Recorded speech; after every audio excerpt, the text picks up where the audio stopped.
So the key issue for the learning approach, it's always got to be a question, don't forget. So would it be a good idea for airline companies to offer treatment programs for fear of flying?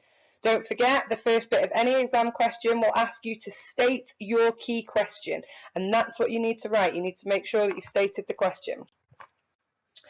You'll only ever really be asked to describe or explain the key issue in the 2017 June paper 1, Edexcel Pearson. It actually was a 16-mark question, but again, it was still broken up by describe and explain the key issue, okay? So you must outline what your key question is, and the most important tip I will give you is you must then answer it. That is your conclusion, the answer to your question. So first of all then, describing the key issue. This is very simply, why is it an issue? The advice I always give my students is this is the bit that if it was on the news, is what the newsreader would say. So we would start by talking about a phobia of flying is an issue in social people due to model life. People expect to be able to travel to places by plane. If they've got a phobia, then this makes it very difficult for them. It restricts their choices, their personal life. We can link this to business trips and how it's a requirement nowadays for people to travel for business. And if they suffer a fear, it might put them in a situation where they either can't do aspects of their job or they have to suffer anxiety in order to be able to do that job. Figures that you can include in your essays. So a fear of flying is really common. News articles suggest that around 30% of people who fly found it challenging at least. EasyJet claims that 1 in 6 of us have a fear of flying. Passenger miles on the main US airway fell between 12 and 20% following the 2001 terror attacks on the Twin Towers in New York. Please note, do not go on a rant about terrorism and flying, but it is some good statistics in terms of explaining why people's fear and phobias of flying have increased because of recent issues that have been going on.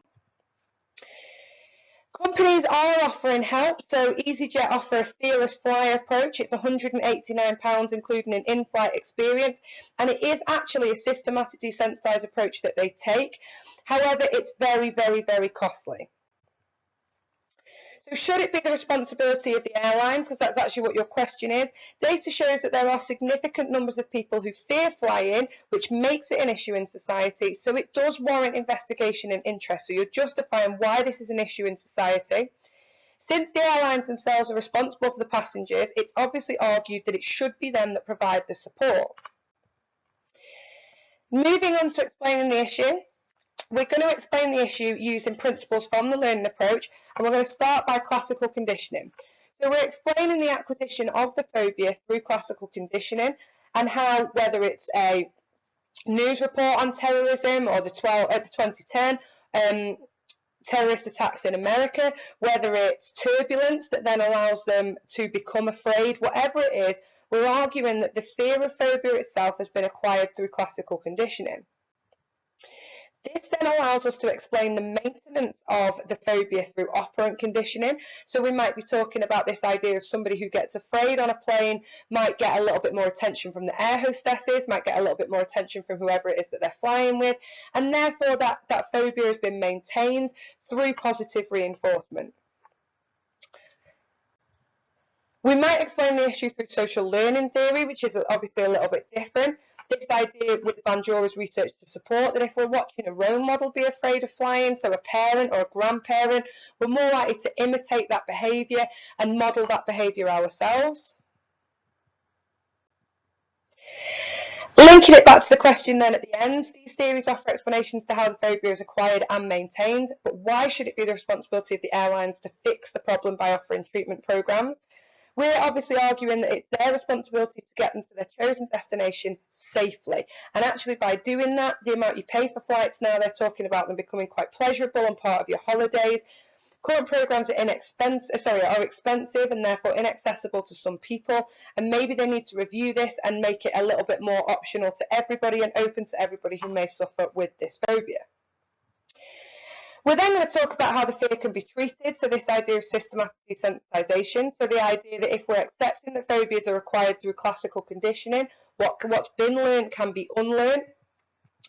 So this idea of creating anxiety hierarchy, teaching the patient deep relaxation techniques, so how to relax their muscles, deep breathing techniques, we might use drugs such as Valium to assist this. Create an anxiety hierarchy for the patient to work through, and this may use new techniques where we simulate flying, or we watch somebody get onto a plane, where you watch a takeoff and things like that. Eventually, the client learns to associate the relaxation with a plane rather than the fearful situation, and this then allows them to be able to approach flying.